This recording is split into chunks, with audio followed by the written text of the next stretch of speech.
The need for control can feel like responsibility, preparation, or simply wanting things done correctly.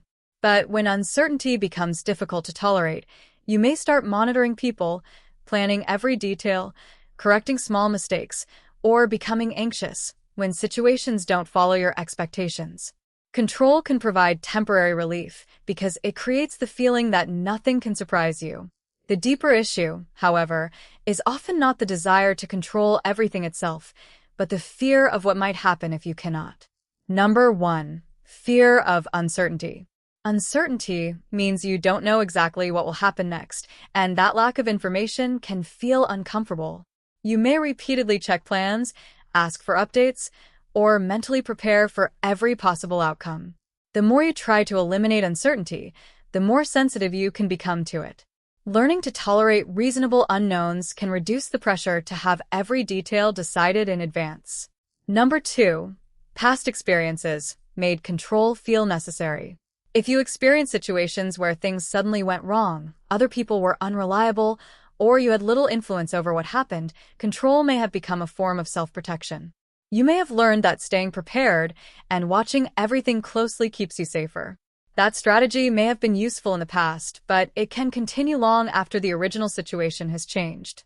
Recognizing where the pattern began can help you decide when control is actually necessary and when it is simply an old protective response. Number 3. Perfectionism. When you believe things must be done a certain way, it becomes difficult to delegate, compromise, or accept mistakes.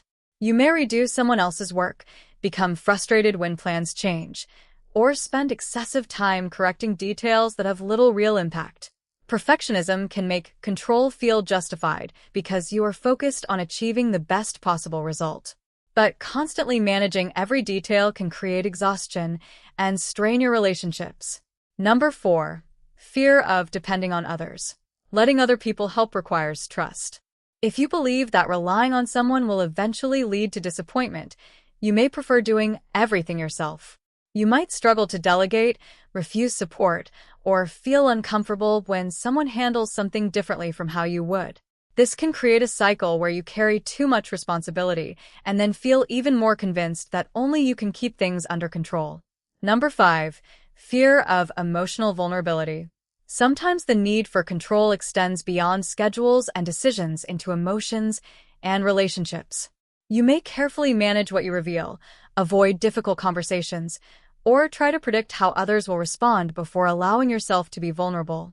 Staying emotionally controlled can feel safer than admitting that something matters deeply to you. But genuine connection requires accepting that some emotional outcomes cannot be completely managed.